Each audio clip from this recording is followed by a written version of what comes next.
இது என்ன செய்யுது? மனது முதல்ல என்ன செய்யுது? ஹீல் ஆகுது. அந்நிய பாஷை பேச பேச உங்களுடைய மனது என்ன செய்யுது? ஹீல் ஆகுது. எல்லாத்துக்கும் ஒரு ஒரு ஒரு டவுட்டு, பாஸ்டர் இதெல்லாம் சரி பாஸ்டர், இதெல்லாம் சரி பாஸ்டர், ஆனால் எனக்கு வீணான செலவு வந்துட்டு இருக்கு பாஸ்டர், எனக்குங்க வீணான செலவு வந்துக்கிட்டே இருக்குது பாஸ்டர், இதுக்கு ஏதாச்சும் ஒரு வழி சொல்லுங்க. இதுவும் அந்நிய பாஷை என்ன செய்யும்? கட்டுப்படும். சரிங்களா? இதுவும் கட்டுப்படும். அப்போ வீணான செலவு எப்படி வருதுங்க மட்டும் நீங்கள் தெரிஞ்சுக்கினா ஈஸி. சொல்லுங்க, என்ன செலவு சொல்லுங்க? வீணான செலவு சொல்லுங்க. வீணான செலவு. ஆமாம், ஹாஸ்பிட்டல் வீணான செலவு, வட்டி கட்டுறது வீணான செலவு, லோன் வீணான செலவு. சரிங்களா? அப்புறம் கந்து வட்டி வீணான செலவு, இதெல்லாம் வீணான செலவு. இதெல்லாம் இந்த வீணான செலவு எப்படி முதல்ல ஸ்டாப் பண்ணுறது? Price the Lord. இது எப்படி வருது? முதலாவது ஃபஸ்ட்டு எப்படி வருதுன்னு நம்ம கண்டுபிடிச்சோம் தெரியுமில்ல இல்லையா? நமக்கு புரியுதா உங்களுக்கு? எப்படி வருதுன்னு தெரிஞ்சோம்னா நீங்கள் ஸ்டாப் பண்ணலாம் வேணாமா? நீங்கள் ஸ்டாப் பண்ணுவீங்களா? அப்போ அந்த வீணான செலவு மட்டும் ஸ்டாப் பண்ணால் உங்ககிட்ட எவ்வளோ அமௌண்ட் இருக்கு? ஏகப்பட்ட அமௌண்ட் வச்சுருப்பீங்க. சரிங்களா? அப்போது இந்த வீணான திடீர்னு பார்த்தீங்கன்னா வச்சுருவாங்க. அப்போ தான் இந்த மாதம் தான் ஏதாச்சும் பண்ண பார்த்தா காது குத்து வச்சுருக்கோம் வாங்கன்றுவாங்க. காது குத்து வைக்கிறீங்களா? இங்கேயே அவனுக்கு குத்திட்டு இருக்குது. இது வர காது குத்து எவ்வளோ வைக்கணும்? ஒரு 10,000. மாமங்காரன் ஜீரோ வைக்கணும்ல, மாமங்காரன் ஜீரா காது குத்துக்கா, அது ஒரு 10,000 15,000 திடீர்னு ஒரு செலவும், திடீர்னு ஒரு செலவும். ஆமாம், இந்த மாதிரி எல்லா செலவும், காது குத்து மூக்குத்து எங்கெங்கே குத்துறது எல்லாத்தையும் ஸ்டாப் ஆகணும்னா மிக முக்கியமான வசனம் ஒன்று இருக்குது பாருங்க. அதை நான் மத்தேயு புஸ்தகம் 12ஆம் அதிகாரம் 36ஆம் வசனம். மத்தேயு புஸ்தகம் 12ஆம் அதிகாரம் 36ஆம் வசனம். அந்நிய பாஷையில் இது என்ன செய்யும்? கட்டுப்படும். தெரியும், வாசிங்க பாப்பா என்னோட சேர்ந்து. மத்தேயு 12:36 தெளிவாய் வாசிங்க. மனுஷர் பேசும் வீணான வார்த்தைகள் யாவையும் குறித்து நியாய தீர்ப்பின் நாளிலே கணக்கு ஒப்புவிப்பேன் என்று உங்களுக்கு சொல்லுகிறேன். இயேசு சொல்றாரு. எல்லாம் சேர்ந்து வாசிப்போம். தெரியுமா? மனுஷர் பேசும் வீணான வார்த்தைகள் யாவையும் குறித்து நியாய தீர்ப்பு நாளிலே கணக்கு ஒப்புவிக்க வேண்டும் என்று உங்களுக்கு சொல்லுகிறேன். மனுஷர் பேசும் இந்த வீணான வார்த்தை சொல்லுங்க. வீணான வார்த்தைக்கு கணக்கு சொல்லுங்க. கணக்கு ஒப்புவிக்கணுமா? அப்போ கணக்கு ஒப்புவிக்கணும். சிலவங்க சொல்றாங்க, ஐயா அது நல்லா வாசிங்க ஐயா. எப்போ கணக்கு ஒப்புவிக்கணும்? இப்போ கிடையாது, நியாய தீர்ப்பு நாள் தான் ஒப்புவிக்கணும். நியாய தீர்ப்பு நாள் ஒப்புவிக்கணும், அது ஒரு கேட்டகரி தனி. ஆனால் இப்போ நான் சொல்றேன் கேளுங்க, யாருக்கு இது ஈஸின்னு சொல்லி இந்த வசனம் வாசிங்க. 1 தீமோத்தேயு 5ஆம் அதிகாரம் 24ஆம் வசனம். 1 தீமோத்தேயு 5:24. சிலருடைய பாவங்கள் நியாய தீர்ப்புக்கு முந்திக் கொள்கின்றன, சிலருடைய பாவங்கள் அவர்களை பின்தொடரும். புரியுதுங்களா? ஹல்லேலூயா. இப்போ நியாய தீர்ப்புக்கு முந்திக் கொள்றதா இந்த வீணான செலவு. யாருக்கு? கிறிஸ்தவர்களுக்கு. நமக்கு நியாய தீர்ப்புக்கு, நமக்கு நியாய தீர்ப்பு வரையும் கொண்டு போகாது. நமக்கு முன்கூட்டியே கணக்கு பண்ணிடு. எப்படிங்க? அதுங்க டேலி பண்ணி கணக்கு செய்யணும், டேலி பண்ணிடுறது. தெரியும், வாசிங்க மத்தேயு 12:36.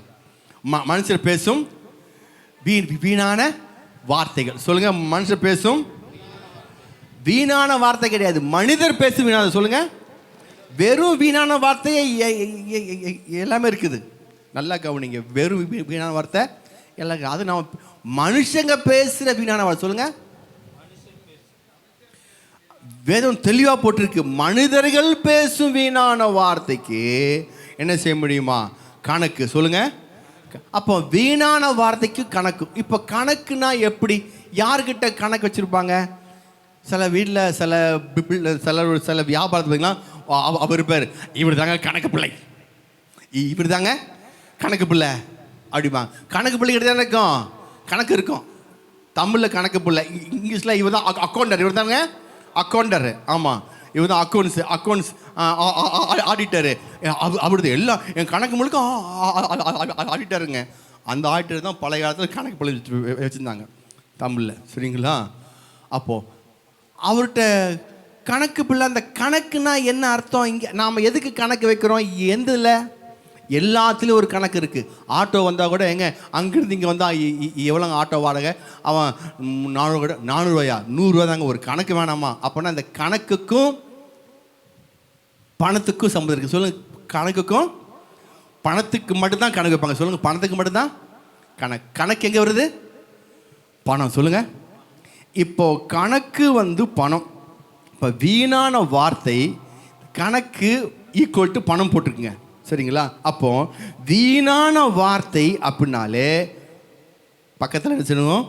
கணக்கு ஒப்பிக்கணும். சொல்லுங்கள், அப்போ வீணான வார்த்தை பேசுனா பணம் செலவாகும். பணம் செலவு. பணத்தை நீங்கள் என்ன செய்யணும்? அந்த வார்த்தைக்கு ஏற்ற கொடுத்தாகணும்.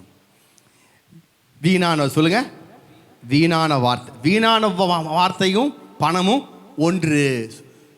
நீங்கள் எந்த அளவு வீணான வார்த்தை பேசுகிறீங்களோ அந்த அளவு உங்களுக்கு வீண் செலவு உண்டாயிரும். வீண் செலவு அங்கே போட்டிருக்கு, கணக்கு ஒப்பிக்கும் போட்டுக்கலப்பா பைபிளில். வீணான வார்த்தைக்கு ஒவ்வொருத்தருக்கு என்ன செய்யணும்? பணத்தை கொடுக்கணும். நீங்கள் அப்போ நீங்கள் என்ன வீணான வார்த்தை பேசுகிறீங்க? எருமை 1000 ரூபா போச்சு, கழுத 2000 ரூபா போச்சு, லூசு 3000 ரூபா போச்சு, நாய் அந்த நாயை நேரத்தோட தூக்கிட்டு இருக்கான் பாருங்க, அடிச்சு நான் காலையில் மணி 8 மணி ஆச்சு தூக்கிட்டு அந்த நாயை எழுப்புங்க, அங்கே அந்த நாய்க்கு போயிடுச்சு 2000 ரூபா போச்சு. இப்போ நீங்கள் நாய், பூனை, கழுத, எருமை, லூசு, பிசாசு இப்படி ஒரு எல்லாத்தையும் போட்டு பக்கத்தில் 500 ரூபா 1000 ரூபா 2000 3000 10,000 5000 போட்டிங்கனாலே ஏன் வீணான செலவு வந்து போச்சு உங்களுக்கு. புரியுதா புரியலீங்களா? இப்போ நீங்கள் வீணான வார்த்தை பேசிட்டீங்கன்னா, அந்த வார்த்தைக்கு எவ்வளோ? 2000 வச்சுக்கங்க. ஒரு வார்த்தைக்கு 2000 5000 10,000 வச்சுங்க. அது காத்துக்கிட்டே இருக்கும் செலவு வைக்க காத்துருக்கு. இன்றைக்கி எத்தனை வார்த்தை பேசுகிறீங்கன்னு சொல்லி திடீர்னு ஏதோ செலவு. நல்லா தான் இருந்தாருங்க, விசுக்குன்னு அவர் காய்ச்சல் ஹாஸ்பிட்டல் போனால் என்னமோ தெரியல, அந்த காய்ச்சல் என்னமோ அது மூளை காய்ச்சல் 3 லட்சம் செலவாச்சு. அப்போ இத்தனை வருஷமாக பேசுறது கணக்கு அங்கே வாங்கியாச்சு. திடீர் செலவு. எப்படி திடீர் செலவு? வீணான சொல்லுங்க. வீணான வார்த்தை எந்த அளவு பேசுறீங்களோ அந்த அளவு ஆப்பு ரெடி. கை கொடுத்துங்க, ஆப்பு ரெடியா இருக்குது. வீணான வார்த்தை. இன்னைக்கு வீணான வார்த்தை நான் என்ன செய்யப்படும்? கேன்சல் பண்றேன் இயேசு நாமத்தினால. ஹல்லேலூயா. அதான் சபைக்கு வந்திருக்கோம். ஆமென். சபையில் நம்ம என்ன செய்ய முடியும்? கேன்சல் பண்ண முடியும். ஆண்டவரே, நான் பேசுகிற எல்லா வீணான வார்த்தை நான் செய்கிறேன், மன்னிப்பு கேட்குறேன். இதில் வர சிலவெல்லாம் கெட்ட வார்த்தைலாம் பேசுகிறோம், அது ரொம்ப லேக்ஸ் கணக்கு வச்சுக்கோங்க. ஹல்லேலூயா. கெட்டாச்சு பேசுனா 2 லட்சம் 3 லட்சம் செலவு காத்துட்டுருக்குன்னு அர்த்தம். ஆமாம், அதெல்லாம் பெரிய கை. அதெல்லாம் ஆனால் நீங்கள் என்ன செய்வீங்க? அதை நீங்கள் ஆமாம், வீணான வார்த்தை எந்த அளவு பேசுகிறீங்களோ அந்த அளவு செலவு அதிகமாகும், வீண் செலவு அதிகமாகும். நான் சொல்ல மத்தேயு 36 போட்டிருக்கு. இயேசு சொல்லுங்க, அது இயேசு வீணான வார்த்தைக்கு கணக்கு ஒப்பு வைக்கணும். ஆமாம், எந்த அளவு வீண் வார்த்தை, சும்மா லப கண்டதும் பேசுறது, தேவையுள்ள வார்த்தை மட்டும் பேச, இல்லை ஸ்தோத்திரப்பட்டு பேசாமல் போயிட்டு ஏன் பேசி ஒன்றும் கவலைப்படுறதில்ல. நன்மையான வார்த்தையா, லாபகரமான வார்த்தையா, நீங்கள் வியாபாரம் பண்ணும்போது நீங்கள் பேசி வியாபாரம் வருதா, அதெல்லாம் நன்மையான வார்த்தை. ஹல்லேலூயா. நீங்கள் பேசுகிறீங்க, நல்ல வியாபாரம் பேசுகிறீங்க, எப்படியோ பேசி பையன் கீக்க அவர்கிட்ட வியாபாரம் பண்ணிட்டீங்க, நல் வார்த்தை அது தப்பு கிடையாது. ஹல்லேலூயா. தேவையில்லாத வார்த்தை சொல்லுங்க, உங்களுக்கு லாபத்தை தராத வாழ்க்கை வார்த்தை, இது என்ன செய்யும்? உங்கள் ஜீவிதத்தில் ஜோக்காக தான் பேசுகிறேன். சொல்லுங்க, ஏங்க நான் ஜோக்காக தாங்க பேசுகிறேன் பிரதர், நான் ஒன்றும் சும்மா நான் இதான் நான் படிச்சப்போ கேஷில் ஜாலியாக பேசினேன். நான் கேட்குறேன், ஒரு 100 ரூபா எடுத்துக்கிட்டு நீங்கள் ஜோக்கா கொடுத்தா செல்லுமா செல்லாதா? ஜோக்கா சிரிச்சுக்கிட்டு இந்தாங்க ஒரு 1/4 கிலோ பருப்பு கொடுங்கன்னா 100 ரூபாய்க்கு கொடுப்பாங்களா கொடுக்க மாட்டாங்களா? சத்தமாக சொல்லுங்க. கொடுப்பாங்க. கோபத்தில் இந்தாங்க 100 ரூபா ஒரு 1/4 கிலோ பருப்பு கொடுப்பானு கொடுக்க மாட்டானா? நீங்கள் கோவத்தில் கொடுத்தாலும் 1/4 கிலோ பருப்பு கொடுப்பான், சிரிச்சு கொடுத்தாலும் பருவம். 100 ரூபா கொடுத்தா அது நீ கோவத்தில் கொடுத்தாலும் சரி, சிரிச்சு கொடுத்தாலும் சரி, ஜோக்கா கொடுத்தாலும் சரி, 100 ரூபாய்க்குன்னா அவனுக்கு எல்லாமே கிடைக்கும். அதே போல தான் வார்த்தைக்கு ஜோக்குன்னு தெரியாது, சீரியஸும் தெரியாது, ஜாலியும் தெரியாது, எது பேசினாலும் அதுக்கு உண்டான காரியம் உண்டா. Price the Lord. சும்மா தான் சொன்னேன், சும்மா சொன்னாலும் சும்மா கொடுத்தாலும் 100 ரூபாய்க்கு பெட்ரோல் போட்டுருவான். சும்மா 100 ரூபா கொடுங்க, பெட்ரோல் பங்கில் அடிச்சு விட்ருவான் பெட்ரோல். சும்மா தான் கொடுத்தான், அவனுக்கு அடிக்க வேண்டியது 100 ரூபா. சும்மா கொடுத்தாலும் சொல்லுங்க.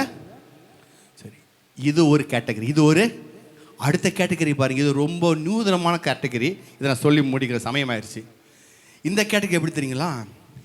இவங்க யார் அப்படின்னா, இவங்க வீணான வார்த்தை இவங்க எப்படி யூஸ் பண்ணுறாங்கன்னா, எப்படி இந்த கேட்டகரி யூஸ் பண்ணுறாங்க, எப்படி யூஸ் பண்ணாங்கன்னா, இவங்க நேராக போவாங்க, டிங்னு போவாங்க. போய் ஒரு saree வாங்குவாங்க, பட்டு saree வாங்குவாங்க. என்ன செய்யுங்க, ஒரு கிறிஸ்மஸுக்கு பட்டு saree வாங்கலாம், அல்லேலூயா அப்படின்னு சொல்லி ஒரு பட்டு saree வாங்கிட்டு வீட்டுக்கு வருவாங்க. வீட்டுக்கு வந்தோடனே அப்புறம் சொந்தக்காரங்க வரும்போது அந்த saree வேலை எப்படி அடித்து பிடிச்சி ஒரு 2500 ரூபாய் பேசி பட்டு saree வாங்கிட்டு வந்துடுவாங்க. வீட்டுக்கு வந்தோடனே சொந்த மந்தர் வந்தோடனே இந்த saree எவ்வளோ?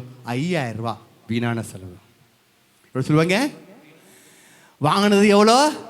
2500. சொன்னது எவ்வளோ? டபுள் மடங்கு பெருமைக்கு. 5000 ரூபா சும்மா இல்லை. ஆமாம், சரி 5000 ரூபா, 5000 ரூபாமாங்க. 2000 ரூபா சரியான காசு, இன்னும் 2500 ரூபா வீணான வார்த்தை. அந்த வீணான வார்த்தை அக்கௌண்ட்டில் ஆயிடுச்சு. அது காத்துக்கிட்டே இருக்குது, எப்போ 2500 ஆப் வைக்கலான்னு. அதுக்கப்புறம் கல்யாணத்துக்கு போயிட்டு வந்ததுக்கப்புறம் வெளியே வந்து விட்டுக்கு வலி குழுந்து என்ன எவனோ கண்ணு போட்டான் பிரதர். பாருங்க, அந்த டாக்டர் போய் 2000 ரூபா கொடுத்து வந்துட்டேன். ஏன் 2000 ரூபா கொடுத்து வந்தீங்க? அங்கே என்ன சொன்னீங்க? கல்யாணத்தில் போய் 5000 ரூபா 5000 ரூபா 5000 ரூபா 5000 கூவி எடுத்தீங்க. எவ்வளோ saree விலை எவ்வளோ? 2500. நீங்கள் சொன்னதெல்லாம் 5000 ரூபா 5000 ரூபான்னா 2500 ரூபாய்க்கு ஆப்பு வச்சிருச்சு. சொல்லுவாங்க கல்யாணத்துக்கு போய் எல்லாம் கண்ணு வைக்கல, உன்னுடைய வாய் சரியில்லாத போது உனக்கு வாயிலே இருக்கு எல்லாமே. Price the lord. ஒரு செலவு பண்ணால் அதை ஒரு எச்சா சொல்கிறது. ஒரு செலவு பண்ணால் ஆமாம் எடுத்தோன்னே சொல்லுங்க, உங்கள் காசு நீங்கள் செலவு பண்ணுங்க, எனக்கு என்ன. ஹல்லேலூயா. Praise the lord. ஒரு காரியம் சொன்னால் ஒன்று எக்ஸ்ட்ரா சொல்கிறது. எது செஞ்சாலுமே, எதுனாலும் சரி, ஒரு ஃபங்க்ஷன் நடந்தாலும் சரி, ஒரு ஃபங்க்ஷனுக்கு 10,000 செலவு பண்ணால் 5,000 செலவு பண்ணுங்க, 30,000 செலவு பண்ணுங்கிறது அடிச்சு விடுறது உங்கள் பாட்டுக்கு. இதெல்லாம் தான் உங்களுக்கு ஏதோ ஒரு வாழ்க்கையில் விசுக்குன்னு பெரிய லேக்ஸ் கணக்காக செலவு வச்சிருது, லட்சக்கணக்காக செலவாயிருந்தா வீணான செலவு. ஏன்? உங்கள் வாயில் நீங்கள் இதான் பாத்திரம். மத்தேயு 12:36. மத்தேயு 12:36. ஒரு பொருள் செல் வாங்குவாங்க. செல்லு வாங்கினா ஒரு 10,000 ரூபா இருக்கும். ஆனால் வெளியே சொல்கிறது, ஐயோ அவங்கள்ட்ட பேசி நாங்கள் வாங்கறதுக்கு 20,000 வாங்க. எப்படிங்க செல்லு? 10,000 காத்துட்ருக்குது அடுத்த செலவு வைக்கிறதுக்கு. ஹல்லேலூயா. புரிதா புரியலைங்களா நான் சொல்கிறது? இன்னைக்கு தெரியுமா ஏன் வீணான செலவு வருதுன்னு சொல்லி? இப்போ புரிஞ்சுக்கு, இது கர்த்தர்னு சொல்லி கொடுத்தார். ஹல்லேலூயா. ஜெபம், ஆண்டவரே விசுவாசிகளுக்கு வீணான செலவு திருதின்னு வந்துடுது ஆண்டவர்னா, இது படிமகனே. வீணான செலவாக, வீணான செலவுக்கும் கணக்குக்கும் சம்மந்தம் இருக்குது. வீணான செலவுனா கணக்குனாலே பணம் அர்த்தம். இங்கே ஏன் பணம் வேஸ்ட் ஆகுதுன்னா, வீணான செலவு, வீணான வார்த்தை, தேவையில்லாத வார்த்தை இப்படி மக்கள் யூஸ் பண்ணனால அவங்களுக்கு செலவு மேலே செலவு, எதுவும் ஒரு பைசா மிச்சம் ஆகாமல் இருக்குது. காரணம் என்னென்னா, அவங்களே இப்படிப்பட்ட காரியம் பண்ணிடுறாங்க. ஹல்லேலூயா. இன்னும் எழுந்து நினச்சிக்கிட்டீங்க வீணான வார்த்தை ரொம்ப நல்லா பேசுவீங்களா? பேசுவீங்களா? பேச மாட்டீங்களா? பேசவே. வீணான வார்த்தைக்கு எதுவுமே இங்கே என்ன செய்ய இடமே இல்லை. அது இதான் சொல்கிறேன், பிரசங்கத்துலேயும் வீணான வார்த்தை பேசக்கூடாது. சும்மா கட்டலாம் கத்துடைய வார்த்தை மேலே சொல்லிட்டு பேச உட்கார வேண்டியது தான். பாஸ்டருக்கு அதே தான், பாஸ்டருக்கும் அதே தான். ஆமாம், நான் ஒரு பைபிள், உங்களுக்கு எல்லாத்துக்கும் ஒரே பைபிள் தான். அப்போது நான் ஜீவித்தில் நான் வீண் வார்த்தையை நான் வீண் வார்த்தையே பேசாதபடி கவனமாக. ஏன்? நீதிமொழிகள் புஸ்தகம் 18:21 எல்லாத்துக்கும் தெரிஞ்ச வசனம். நீதிமொழிகள் 18:21. மரணமும் ஜீவனும் நாவின் அதிகாரத்தில் இருக்கிறது, அதில் பிரியப்பட்டவர்கள். அப்போ மரணமும் ஜீவனும், வாழ்வும் சாவும். சொல்லுங்க, வாழ்வும் சாவும், நல்லதும் கெட்டதும் யார்கிட்ட இருக்குது? யார்கிட்ட இருக்கு? யார்கிட்ட இருக்கு? உங்க நாக்கில் இருக்குது. கத்தர்கிட்ட இல்லை, கத்தாவே எனக்கு ஏன் இப்படி கத்த சொல்ற, ஐயோ உன் நாக்கில் வச்சிருக்கேன் நல்லதும் கெட்டதும் மானமும் ஜீவனும் ஆசீர்வாதமும் சாபமும் எல்லாம் உன் நாக்கில் வச்சிருக்கேன். நீ அதை சரியானபடி பயன்படுத்தினா நீ அதை சுதந்திரத்துக் கொள்வாய். அந்த கடையை நீ செய்ய முடியும், புசிக்க முடியும். சரி, இதுக்கு தான் சொல்றேன், ஜீவனுள்ள வார்த்தையை பேசுறதுக்கு தான் ஜீவன் நதி ஆகிய இந்த வார்த்தை நீங்கள் யூஸ் பண்ணி பாருங்க. அந்நிய பாஷை அதிகம் பேசி பாருங்க. அந்நிய பாஷை பேச பேச பேச பேச ஆவிய நிரம்ப நிரம்ப நிரம்ப நிரம்ப உங்க நாக்கு ஜீவனுள்ள நாக்காய் மாறிடும். ஜீவனுள்ள நாக்காய் மாறிடும். ஆமா, இது ஜீவ தண்ணீரை எப்பொழுது பருக பருக உங்க நாக்கு ஜீவ நாக்கா மாறிடும்.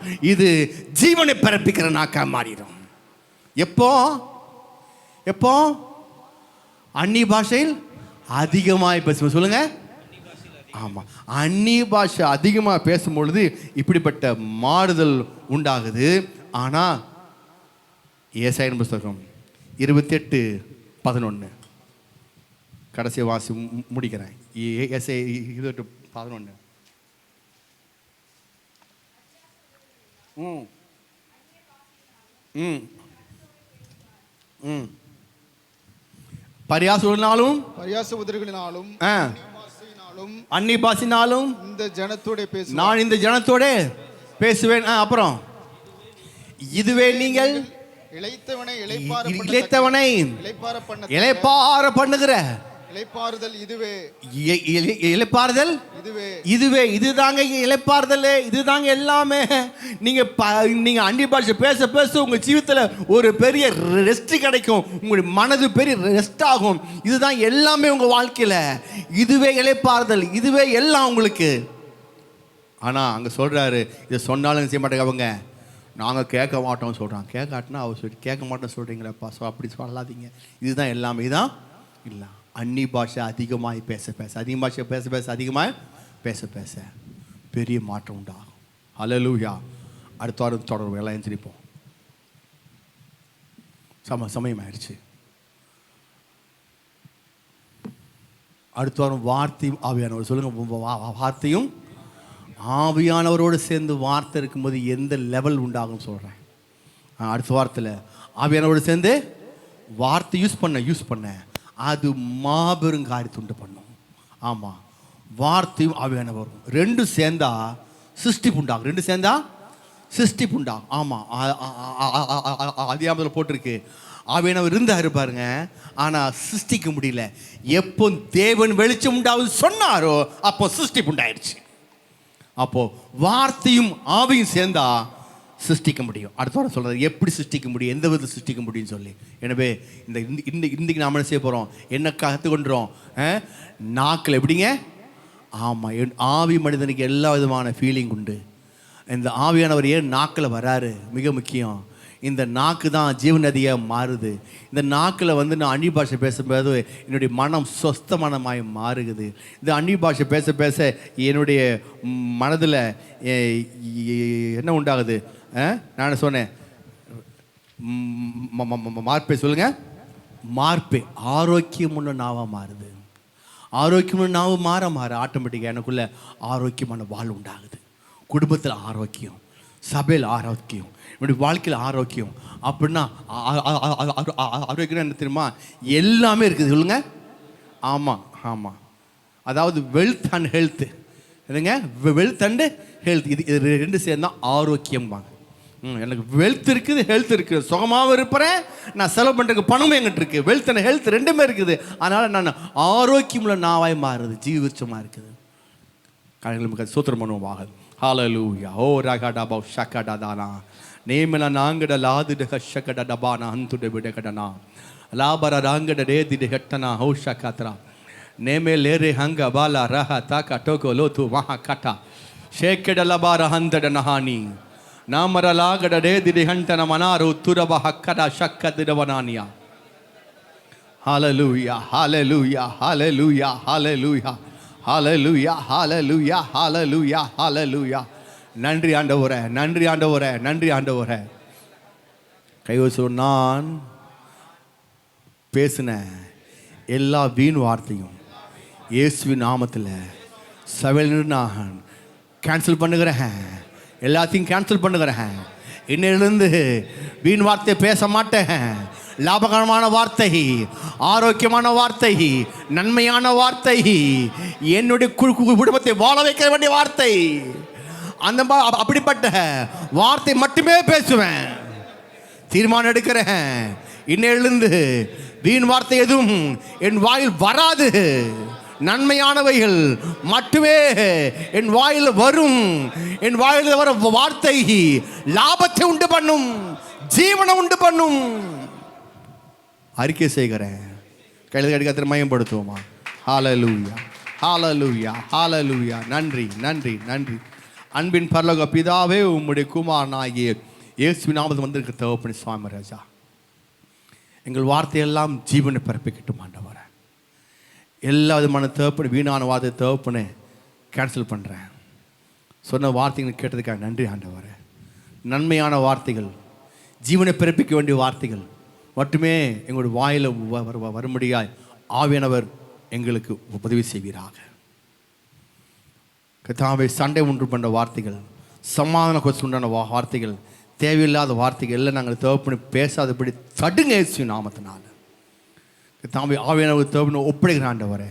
நாங்கள் ஆவியானவர் பேச பேச இது பெரிய மாற்றத்தை உண்டு பண்ண நாங்கள் நம்புகிறோம் ஆண்டவரே. விசுவாசிகள் ஒவ்வொருத்தருக்கும், யூடியூப் பார்க்குற மக்களுக்கு மட்டுமல்ல, எல்லாருக்கும் தேவைப்பனே வீண் செலவு எதுவுமே உண்டாகாதபடி கர்த்தாவே நாங்கள் தேவைப்பட லாபகரமான காரியங்களை பார்க்கும்படி ஆவியானவர் எங்கள் நாவலை தேவைப்பனே இப்படி அன்னி பாஷையில் எழுத ஆண்டவரே. அதிகமாக தேவைப்பனே ஆவியில் பலப்படும்படி கிருபை செய்வீராக. வந்த மக்களை ஆசீர்வதிக்கிறோம், சமர்ப்பிக்கிறோம். திருநாத்மயம் சொல்ல பிதாவே, ஆமென். நாத்மாவை கத்தரை ஸ்தோத்திரி, இவளை நாமத்தை ஸ்தோத்திரி. நாத்மாவை கத்தரை ஸ்தோத்திரி, அவசரமாக மறவாதே. ஆமென். நம்முடைய கத்தரைக்கு கிருபையும் பிதாவை தேவனும் பரிசுத்தம் பார்க்கிறோம் எப்பொழுது இப்பொழுது சாதகம் நாம் இருப்பதாக. ஆமென். ஹல்லேலூயா, ஹல்லேலூயா. எல்லாருக்கும் ஸ்தோத்திரம்.